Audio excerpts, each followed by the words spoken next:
आज का हमारा पहला प्रश्न है, जीना डायोड के माध्यम से चलने वाली धारा कौन सी है। आपको बताना है कि यहाँ पे जीनर करंट क्या होगा। तो देखिए दोस्तों, सबसे पहले हम बता दें आपको कि वोल्टेज बराबर आपका क्या होता है, I इंटू आर, मतलब वोल्टेज बराबर होता है करंट और प्रतिरोध का मल्टीप्लाई। ठीक, तो अगर हम यहाँ से I ज्ञात करना चाहते हैं तो वोल्टेज अपॉन प्रतिरोध मतलब रेजिस्टेंस हो जाएगा। ठीक, तो यहाँ पे यही वाला फार्मूला लगना है। अब देखिए, हमने अभी क्या बताया, I बराबर क्या होता है, V अपॉन में R हो जाता है। अब यहाँ पे V कितना है, अगर आप देखेंगे 13 वोल्ट यहाँ पे है और 6 वोल्ट यहाँ वोल्टेज का ड्रॉप हो रहा है, मतलब कि 13 माइनस 6 करेंगे, डिवाइड बाई प्रतिरोध आपका कितना है, यहाँ पे देखेंगे 1 किलो ओम है, तो 1 किलो को हम 10 की पावर 3 लिखेंगे। अब देखिए 13 में से आपका 6 जाएगा, 7 बचेगा, और ये 10 की पावर 3 जो है ऊपर जाके 10 की पावर माइनस 3 हो जाएगा। ठीक है दोस्तों, 10 की पावर माइनस 3 हो जाएगा। अब क्या होगा, आपको पता होगा कि 10 की पावर माइनस 3 क्या होता है, मिली होता है। तो आपका सही आंसर हो जाएगा 7 मिली और एम्पियर। तो ये होगा आपका सही आंसर, यहाँ पे ऑप्शन नंबर बी सही हो जाएगा, 7 मिली एम्पियर। आई होप आप समझ गए होंगे। यदि अब भी आपको कुछ दिक्कत है तो आप हमें कमेंट बॉक्स में ज़रूर बताइएगा, हम सॉल्व करेंगे। अब देखिए 2-3 पॉइंट आपको बता देते हैं जो कि आपके लिए इम्पॉर्टेंट रहेगा। इम्पॉर्टेंट क्या रहेगा कि जो आपका जीनर डायोड है हमेशा रिवर्स बायस में वर्क करता है। ठीक, रिवर्स बायस में वर्क करता है। अब देखिए यहाँ पे बैटरी का पॉजिटिव जो है यहाँ इसके नेगेटिव से जुड़ा हुआ है, और इधर बैटरी का नेगेटिव इसके पॉजिटिव से जुड़ा हुआ है, तो यही होता है आपका रिवर्स बायस। सेकेंड चीज़ आपका क्या ध्यान रखना है कि जो जीनर का वोल्टेज होता है वीजेड जो होगा वह सोर्स वोल्टेज से हमेशा ही कम रहेगा, मतलब कि सोर्स वोल्टेज आपका ज़्यादा रहेगा। सेकेंड पॉइंट ये हो गया।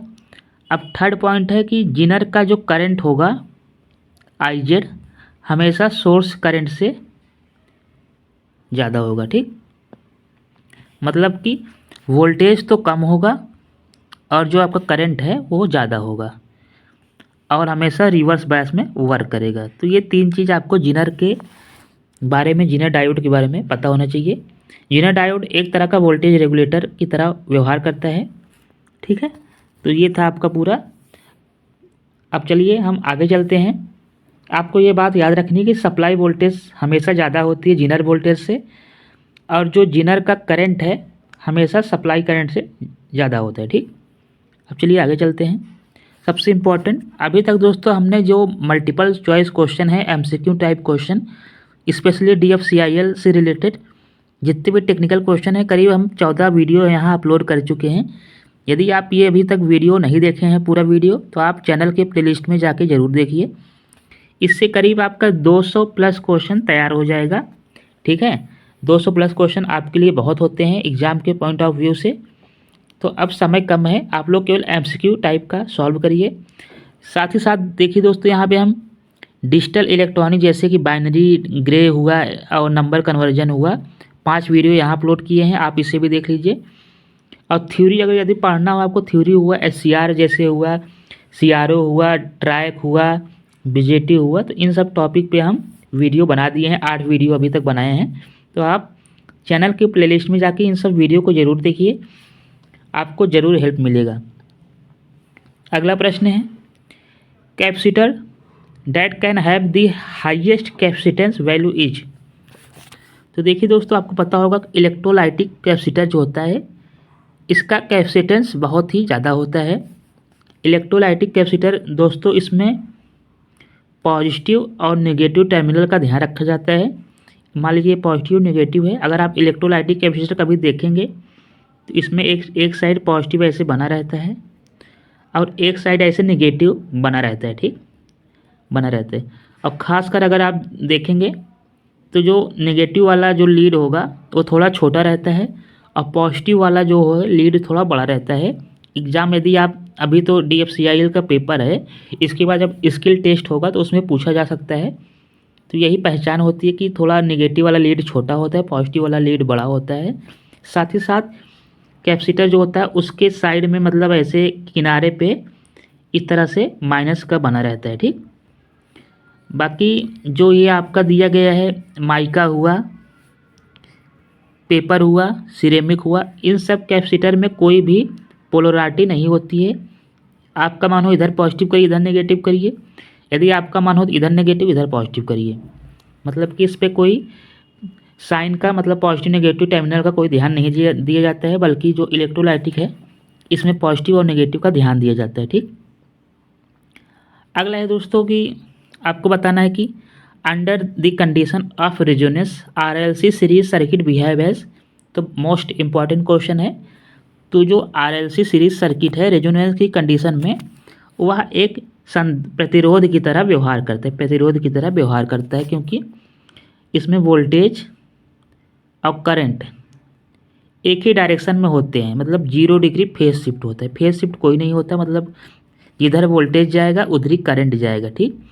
वोल्टेज और करंट एक ही दिशा में होते हैं इन रेजोनेंस कंडीशन।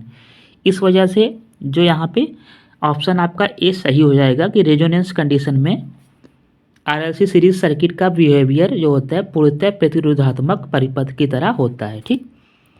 अब अगला प्रश्न देखिए दोस्तों, अगला प्रश्न ये भी इम्पोर्टेंट है। इसमें क्या कहा गया है कि how many flip flop are needed to divide the input frequency by 40, ठीक। तो देखिए दोस्तों, सबसे पहले बता दें, यहाँ पे मान लीजिए आपका मॉड यहाँ पे ए है, ठीक। मॉड ए है और यहाँ पे एफ इनपुट फ्रिक्वेंसी है और यहाँ पे एफ आपका आउटपुट फ्रिक्वेंसी है। तो आउटपुट फ्रिक्वेंसी क्या होगा, इनपुट फ्रिक्वेंसी डिवाइड बाई ए हो जाता है। अब आप समझे कुछ, मतलब कि डिवाइड होता है ए से, ए जो कि यहाँ पे मॉड है आपका, ठीक है दोस्तों। अब आप समझ गए होंगे थोड़ा बहुत कुछ। तो यहाँ पे अगर आप देखेंगे ए से डिवाइड हुआ है और क्वेश्चन बोला है कि डिवाइड इनपुट फ्रिक्वेंसी बाई 40, मतलब 40 से डिवाइड बाई 40, मतलब कि ए की वैल्यू जो यहाँ दी गई है, ए की वैल्यू आपकी 40 दी गई है, ठीक। आई होप समझ रहे होंगे। तो ए की वैल्यू आपकी यहाँ 40 दी गई है।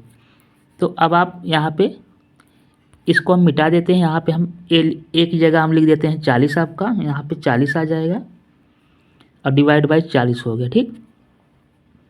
अब मतलब कि अब आप ये समझिए कि ये जो है मॉड 40 है, मॉड की वैल्यू यहाँ कितनी दी गई है, 40 दी गई है, ठीक। अब चलिए हम इसको मिटा अब आगे समझा देते हैं आपको, समझिएगा दोस्तों। मॉड हमने बताया ए, अभी तक मान लीजिए ए ही मान के चलिए, बड़ा होना चाहिए, बराबर होना चाहिए 2 की पावर n, और जहाँ n क्या है आपका नंबर ऑफ फ्लिप फ्लॉप, ठीक।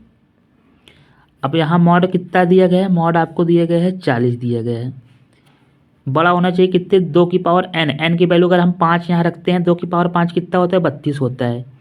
32 क्या 40 से बड़ा है, आप कहेंगे नहीं, तो 5 हम यहाँ रख नहीं सकते। इस वजह से हम यहाँ पे क्या रखेंगे, हम यहाँ पे रखेंगे दोस्तों, यहाँ पे रखेंगे 6। तो 2 की पावर 6 कितना होता है, 64। 64 जो है आपसे 40 से बड़ा है, मतलब सही है।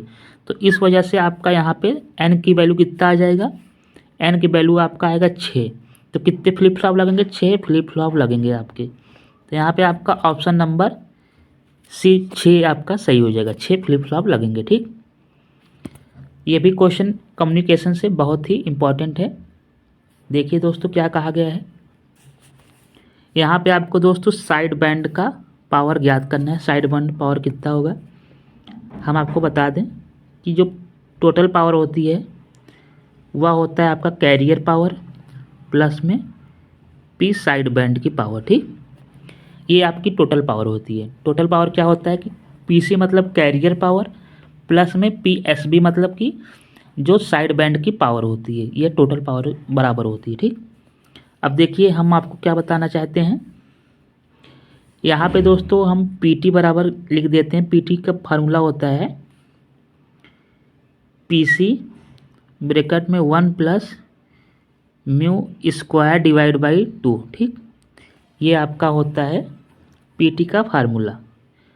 अब अगर आप क्वेश्चन में देखेंगे, क्वेश्चन में देखिए दोस्तों, ये जो दिया गया है 100 दिया है, 100 किलोवाट दिया गया है, यह आपका टोटल पावर है। मतलब कि देखिए यहाँ लिखा है a broadcasting AM transmitter radiate 100 kilowatt. तो यहाँ पीटी की वैल्यू आपको कितना दिया गया है, 100 दिया गया है। 100 हम यहाँ लिख लेते हैं, ठीक। अब हमें पीसी ज्ञात करना है, तो पीसी कैसे लिए, पीसी ऐसे बगल में रखते हैं। और जो यहाँ पे 60 दिया गया है, ये म्यू की वैल्यू है। म्यू की वैल्यू कितना है, 60 है। 60 मतलब 60% है। जब आप परसेंटेज हटाएंगे इसको तो आपका आ जाएगा 0.6 आएगा।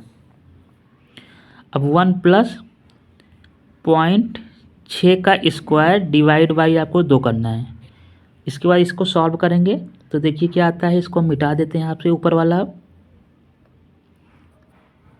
देखिए दोस्तों 100 बराबर हो जाएगा पीसी, उसके बाद ब्रैकेट में 0.6 का स्क्वायर 0.36, 2 से भाग देंगे 0.18, 1 मतलब 1.18 आ जाएगा, ठीक। 1.18 हो जाएगा। अब नीचे वाला मिटा देते हैं, समझते रहिएगा आप लोग दोस्तों। पीसी बराबर करेंगे तो आपका ये 100/में 1.18 आ जाएगा।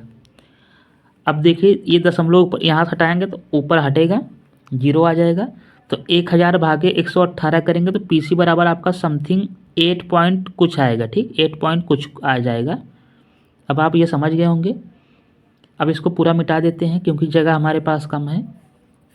तो अभी हमने स्टार्टिंग में क्या बताया था आपको, स्टार्टिंग बताया था दोस्तों कि पी टोटल पावर हो जाता है आपका PC plus P side band, ठीक।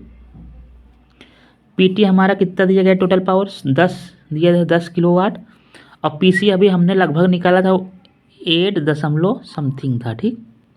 और प्लस में पीसी, तो अब पीसी जब निकालेंगे 10 में से 8 पॉइंट समथिंग जब आप घटाएंगे तो 1 पॉइंट आपका 53 आ जाएगा, जो कि आपका ऑप्शन नंबर बी सही दिया गया है, ठीक। आई होप आप समझ गए होंगे।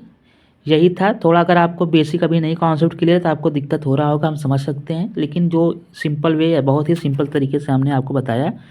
तो इस वीडियो में इतना ही। खासकर दोस्तों आपके लिए फिर से बता देते हैं कि आप ये प्लेलिस्ट में जाके इन सब वीडियो को ज़रूर देखिए, आपको बहुत हेल्प मिलेगी, ठीक है। Thank you for watching.